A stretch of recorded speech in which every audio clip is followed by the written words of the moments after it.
Hello friends, हमारे latest video देखने के लिए सब्सक्राइब बटन और बेल आइकन पर क्लिक करें। नमस्कार दोस्तों, आपका हमारे चैनल सैगुन टाइम्स में स्वागत है। आज हम आपके लिए पृथ्वीराज चौहान महाराज से संबंधित एक वीडियो लेकर आए हैं, जिसमें हम आपको पृथ्वीराज महाराज से संबंधित बहुत सारी जानकारी देंगे। पृथ्वीराज महाराज के इतिहास को जानने के लिए वीडियो को अंत तक अवश्य देखें।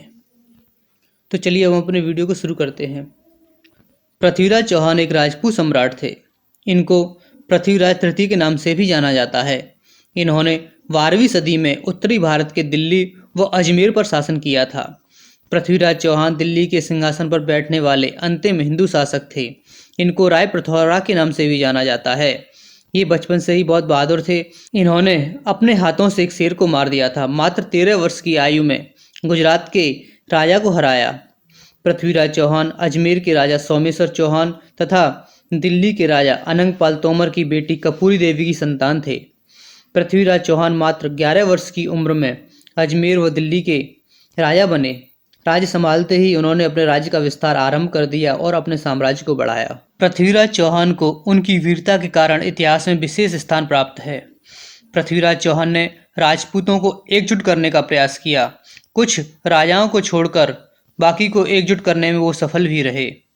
पृथ्वीराज महाराज ने 1191 में तराइन के मैदान में मोहम्मद गोरी को बुरी तरह हराया था।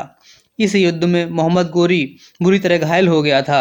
अपनी इस हार से अपमानित गोरी ने 1192 में 1,30,000 सेना लेकर पृथ्वीराज महाराज पर पुनः आक्रमण किया। गौरी ने संदेश भेजा कि पृथ्वीराज इस्लाम स्वीकार कर लें। इस पर पृथ्वीराज महाराज स्वयं एक विशाल सेना लेकर तराइन के मैदान में पहुंच गए। मोहम्मद गोरी ने चालाकी चली। उसने पृथ्वीराज महाराज को संदेश भिजवाया कि वह अपने भाई मोइनुद्दीन की आज्ञा से भारत पर आक्रमण करने आया है। युद्ध की भाई से अनुमति लेनी आवश्यक है। मैं अपने भाई के पास संदेश भेज रहा हूँ। इस सूचना से पृथ्वीराज महाराज की सेना विश्राम करने लगी। इस समय गौरी ने अचानक आक्रमण कर दिया। फलस्वरूप पृथ्वीराज की सेना में भगदड़ मच गई।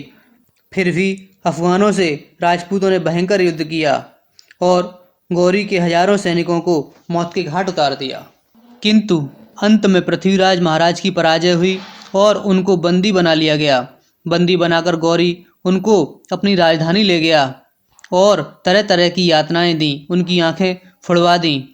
इस युद्ध से पहले पृथ्वीराज महाराज ने अपने मित्र चंद्रवरदाई को जम्मू में हम्बीर नामक सामंत के पास भेजा था संधि के लिए, परंतु इस गद्दार राजा ने चंद्रवरदाई को ही जायला देवी के मंदिर में बंदी बना लिया और सम्राट पृथ्वीराज की हार के बाद मुक्त किया। जब चंद्रवरदाई को ज्ञात हुआ कि पृथ्वीराज महाराज बंदी बना लिए गए हैं, तो वे गजनी प्रदेश पहुंच गए और चतुराई से गौरी को प्रभावित करने का प्रयास किया।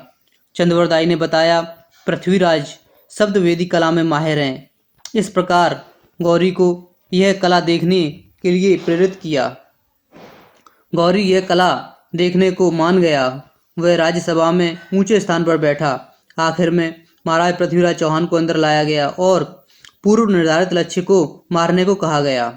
जब पृथ्वीराज महाराज लक्ष्य भेदने लगे, तब चंद्रवरदाई ने पृथ्वीराज महाराज से कुछ इस प्रकार कहा, 4 बांस 24 गज अंगुल अष्ट प्रमाण, ता ऊपर सुल्तान है मत चूके चौहान। यह वह ऊंचाई थी जिस पर सुल्तान गौरी बैठा था। इससे पृथ्वीराज को गौरी की स्थिति का अनुमान हो गया और जैसे ही गौरी ने बाण चलाने को कहा, पृथ्वीराज महाराज ने आवाज की दिशा में बाण मारा और गौरी को मार गिराया। हालांकि इतिहासकार ये मानते हैं कि इस युद्ध में पृथ्वीराज महाराज ने वीरगति प्राप्त की थी, क्योंकि 1192 के बाद भी मोहम्मद गोरी के कई आक्रमण भारत पर हुए। 1196 में, 1197 में भी मोहम्मद गोरी ने भारत पर आक्रमण किया था। लेकिन पृथ्वीराज रासो पुरातन प्रबंध संग्रह, सुरजन रचित महाकाव्यम, प्रबंध चिंतामणि, हम्बीर महाकाव्य में इसे सही माना गया है और कहा गया है पृथ्वीराज महाराज ने मोहम्मद गोरी को शब्दवेदी बाण से मारा था। दोस्तों, आपको ये वीडियो पसंद आए तो लाइक करें, शेयर करें और हमारे चैनल को सब्सक्राइब करें। साथ ही बेल आइकन पर क्लिक जरूर करें, जिससे हमारी नई वीडियो आप तक पहुंच सके। Thanks for watching. धन्यवाद दोस्तों।